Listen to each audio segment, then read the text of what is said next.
সুপ্রিয় বন্ধুরা দেখছেন এই মুহূর্তের আবহাওয়ার গুরুত্বপূর্ণ খবর। আজ 4ই নভেম্বর মঙ্গলবার। বঙ্গোপসাগরে তৈরি হচ্ছে গভীর নিম্নচাপ। তো সুপ্রিয় বন্ধুরা চলে আসলাম আজকের গুরুত্বপূর্ণ আবহাওয়ার আপডেট নিয়ে। আপনারা কোন জেলা থেকে দেখছেন সেখানকার আবহাওয়ার পরিস্থিতি কী রয়েছে অবশ্যই আমাদের ভিডিওর কমেন্ট বক্সে লিখে জানান। ইতিমধ্যেই আপনারা দেখতে পাচ্ছেন স্যাটেলাইট চিত্র। আর মোটামুটি বঙ্গোপসাগরে এখন মোটামুটি ক্লিয়ার রয়েছে, আরব সাগরও ক্লিয়ার রয়েছে। বঙ্গোপসাগরে তো একটি ছোট একটা ঘূর্ণিঝড়ের মতন বা ছোট একটা সাইক্লোনের রূপ নিতে পারে। এটা পরবর্তী সময়ে খুব ছোট আকারের একটা গভীর নিম্নচাপ হয়ে কোন জেলাতে প্রবেশ করবে, কোন শহরে প্রবেশ করবে সেটা আপনাদেরকে দেখাবো। এবং কোন, কোন অঞ্চলে ঘন কুয়াশার সতর্কবার্তা থাকছে। উত্তরবঙ্গের আবহাওয়া থেকে শুরু করে দক্ষিণবঙ্গের আবহাওয়া, বাংলাদেশের আবহাওয়া, আসাম, গুয়াহাটি, ত্রিপুরার আবহাওয়া, সমস্ত অঞ্চলের আবহাওয়া, আমাদের সিকিমের আবহাওয়া কেমন থাকবে, দার্জিলিংয়ের আবহাওয়া কেমন থাকবে, ইউপি, বিহার, ঝাড়খণ্ড থেকে শুরু করে সমস্ত অঞ্চলের আবহাওয়ার আপডেট আমার এই প্রতিবেদনে আপনারা জানতে পারবেন। চলুন। এদিকে আমরা দেখতে পাচ্ছি বঙ্গোপসাগরে একটি মেঘ প্রবেশ করেছে। এখান থেকে একটা ছোট আকারের ঘূর্ণিঝড়ের মতো আমরা লক্ষ্য করতে পারছি বা এটা ছোট একটা নিম্নচাপ আপনারা বলতে পারেন। মানে লো প্রেশার, খুব ছোট আকারের লো প্রেশার আমরা লক্ষ্য করতে পারছি। পরবর্তী সময়ে এই লো প্রেশার আরো শক্তিশালী হতে পারে। এটা আবহাওয়ার যা আইএমডির তরফ থেকে জানানো হয়েছে। কিন্তু বন্ধুরা একটি গুরুত্বপূর্ণ আপডেট আপনাদের কাছে তুলে ধরছি। সেটা হচ্ছে লা নিনা সক্রিয় হয়েছে আবারও। একটা কমজোর হয়েছিল কিন্তু আবারও সক্রিয় হয়েছে। তাহলে আমরা বলতে পারবো এই আরব সাগর থেকে প্রচণ্ড পরিমাণে ঠান্ডা প্রবেশ করবে। প্রশান্ত মহাসাগর থেকে ঠান্ডা জলীয় বাষ্প প্রবেশ করবে। তার প্রভাবে গোটা ভারতবর্ষে উত্তর-পূর্ব ভারত এবং এদিকে সিকিম থেকে শুরু করে সমস্ত অঞ্চলেই ব্যাপক তুষারপাত এবং হাড় হিম করা কিন্তু ঠান্ডা পড়তে চলেছে এই বছর।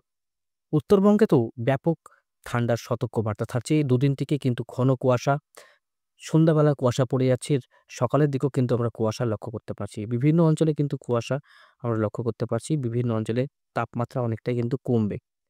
তো এই বছর মোটামুটি অনেকটাই দুর্যোগপূর্ণ গেল, অনেক ঝড় গেল, অনেক, অনেক কিছুই ক্ষয়ক্ষতি এবছর হয়েছে। পরবর্তী বছর যে আছে ২০২৬ আরও কিন্তু কঠিন হতে চলেছে আমাদের পক্ষে।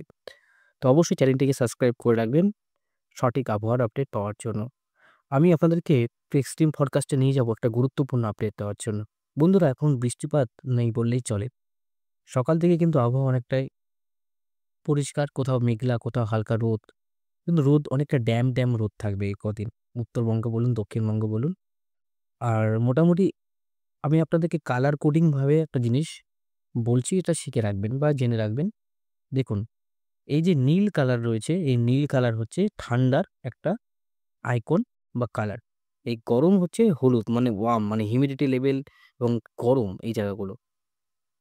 এটা হচ্ছে কিছু অঞ্চলের এই পরিস্থিতি মানে হিউমিডিটি লেভেল যখন বাড়বে তখন এই পরিস্থিতি তৈরি হবে। এবার বন্ধুরা আ ৪ তারিখেও আমরা দেখলাম যে ঠান্ডা, ঠান্ডা পরিস্থিতি প্রবেশ করছে। দেখুন এই জায়গাটা ঠান্ডা প্রবেশ করেছে রাঁচির কাছাকাছি। আর আমাদের উত্তরবঙ্গে এবং দক্ষিণবঙ্গে ২ জায়গাতেই কিন্তু ব্যাপক ঠান্ডার পরিস্থিতি তৈরি হচ্ছে। এই যে উত্তর-পূর্ব ভারত, দিল্লি, গোয়ালিয়র আর আমি একটু জুম আউট করে দেখুন, এই জায়গাটা আপনার ঠান্ডা প্রবেশ করবে আমাদের ভারতবর্ষ, এই ভারতবর্ষ, এই যে নেপাল, এই ভুটান, বাংলাদেশ, এটা হচ্ছে আপনার শ্রীলঙ্কা। একটু জুম ইন করলাম। তারপরে বৃহস্পতিবার আস্তে, আস্তে দেখুন এই জায়গাটা ডিপ লাল হবে। ডিপ লাল মানে কি আরো ব্যাপক ঠান্ডা। মানে এই যে ঠান্ডাটা সরাসরিভাবে উত্তর-পূর্ব ভারতে নর্থ বেঙ্গলে প্রবেশ করে আমাদের সাউথ বেঙ্গলে নামবে। শুক্রবার এই ঠান্ডাটা আরো বাড়বে। এলাহাবাদ পর্যন্ত চলে আসলো। শনিবার এটা এলাহাবাদ ক্রস করে প্রায় ইউপির কাছাকাছি, বিহারের কাছাকাছি চলে আসলো। আর সবথেকে বেশি বিপর্যয় বা ঠান্ডা যেটা থাকছে আমেদাবাদ, তারপরে ওদিকে এদিকে হচ্ছে সুরাট, তারপরে এদিকে যত জায়গা আছে এখানে কিন্তু ঠান্ডার বিপর্যয় আসছে। আর এদিকে দেখুন গরম। এদিকে ঠান্ডা, এদিকে গরম। মধ্যবর্তী স্থানে রবিবার মোটামুটি অনেকটা ঠান্ডা প্রবেশ করে যাবে আরো ৭ তারিখে। ৭ তারিখে থেকে ১০ তারিখের মধ্যে ঠান্ডা প্রবেশ করে যাবে বিভিন্ন জায়গায়। বৃষ্টিপাত দেখুন, বৃষ্টিপাত এখন না বললেই চলে। বৃষ্টিপাতের ফেক খবর আপনাদেরকে দিব না। আর ফেক খবর দেওয়াটাও ঠিক হবে না বন্ধুরা। আর মনে রাখবেন এই মেঘমালাতে আমরা যাবো। মেঘমালাতে গিয়ে দেখব যে কি পরিমাণ থাকছে, কতটা পরিমাণ বৃষ্টি হতে পারে।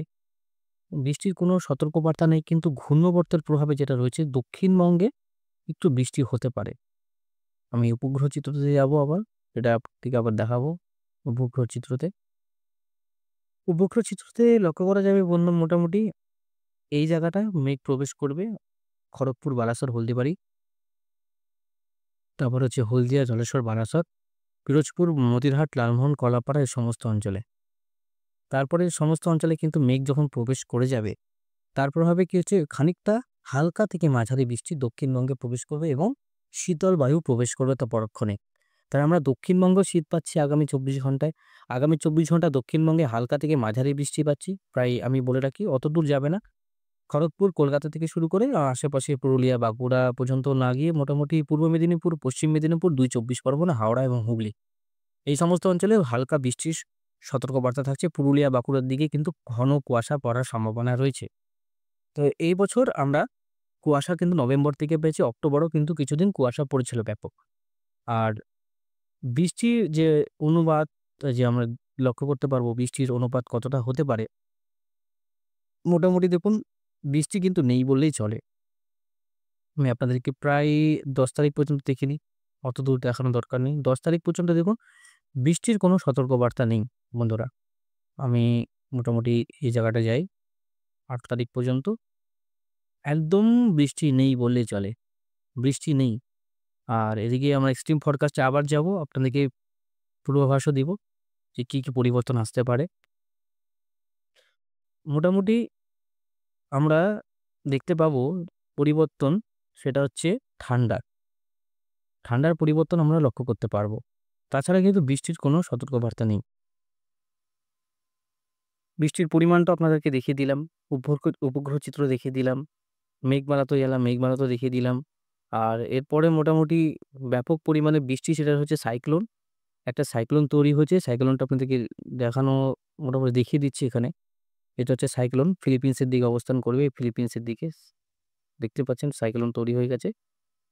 আর এই সাইক্লোন কিন্তু ক্যাটাগরি 2 থেকে 3 ক্যাটাগরির মধ্যে আসবে। পরবর্তী সময় ভিয়েতনামে আছড়ে পড়বে, আরও একটু শক্তিশালী হবে। বায়ুটা আপনাদেরকে দেখিয়ে দিই, দেখতে পাচ্ছেন এই হাওয়ার গাস্টিং নিয়ে মোটামুটি ৮ তারিখ নাগাদ ল্যান্ডফল করে যাবে, ৬ তারিখ নাগাদ। প্রায় ৭০, ৬০, ১২০, এদিকে মোটামুটি ১৪০ কিলোমিটার প্রতি ঘন্টায় আছড়ে পড়বে ভিয়েতনামে। তা ভিয়েতনামে আর থাইল্যান্ডে কিন্তু দুর্যোগ থাকছে। এখনো পর্যন্ত প্রশান্ত মহাসাগরে আমরা ঘূর্ণিঝড় দেখতে পাচ্ছি। আর এই বছর কিন্তু অনেক বড়, বড় ঘূর্ণিঝড়ও আমরা লক্ষ্য করতে পারছি ২০২৫-এ। ২০২৬-এ আরও বড়, বড় ঘূর্ণিঝড় আসার সতর্কবার্তাও রয়েছে বন্ধুরা। তো এই বছর এখনো পর্যন্ত যেটা রয়েছে বৃষ্টিপাত স্বাভাবিকের থেকে বেশি রয়েছে। লা নিনা অ্যাক্টিভ রয়েছে। লা নিনা খুব কমজোর ছিল, আবারও কিন্তু সক্রিয় হয়েছে। এর প্রভাবে আ গরম যেটা ছিল, ওই গরমের থেকে এবার রেহাই পেয়ে মোটামুটি ঠান্ডাটা প্রবেশ করবে। প্রচুর ঠান্ডা পড়বে এই বছর। আর যেটা হচ্ছে সিকিম, গ্যাংটক, কাশ্মীর প্রচণ্ড পরিমাণে কিন্তু আপনার কুয়াশা পড়বে এবং স্নোফলও হবে, মানে তুষারপাতও হবে। বিভিন্ন জায়গায় অ্যালার্ট থাকছে। আর এদিকে গভীর নিম্নচাপ থাকছে বঙ্গোপসাগরে, মৎস্যজীবীদের জন্য সতর্কবার্তা থাকছে। আপনারা কিন্তু আগামী ১ থেকে ২ দিন আপনারা মোটামুটি না গেলেই ভালো এই সমস্ত অঞ্চলে। আপনার বঙ্গোপসাগরে ঠিক এই অঞ্চল চট্টগ্রামের কাছাকাছি। তো বন্ধুরা আপডেট দেওয়ার মতো সেরকম বড় কোনো দুর্যোগ আসছে না। যেমন থাইল্যান্ডে ঘূর্ণিঝড় আসছে। থাইল্যান্ডের মোটামুটি ফিলিপিন্স পার হয়ে একটি ঘূর্ণিঝড় ভিয়েতনামে প্রবেশ করবে। ১ম এ ফিলিপিন্স হয়ে তাইওয়ান হয়ে, তাইওয়ানেও দুর্যোগ থাকবে। প্লাস এদিকে লস অ্যাঞ্জেলেসের কাছাকাছিও, সরি, এখানে মোটামুটি হানয়ের কাছাকাছি হোকাইউ, তারপরে এদিকে ভিয়েতনামে ডাংনাং থেকে শুরু করে এই সমস্ত অঞ্চলে কিন্তু আছড়ে পড়বে ঝড় বৃষ্টি বন্ধুরা। তো আশা করি আপনাদেরকে বোঝাতে পারলাম। ভালো থাকবেন, সুস্থ থাকবেন। আর তাপমাত্রা একদম হু, হু করে নামবে। ব্যাপক শীতের প্রবল প্রকোপ লক্ষ্য করা যাবে। আস্তে, আস্তে কিন্তু আমরা লক্ষ্য করতে পারবো। আবহাওয়ার পরিবর্তন আপনারা নিশ্চয়ই জানতে পারবেন, বুঝতেও পারবেন।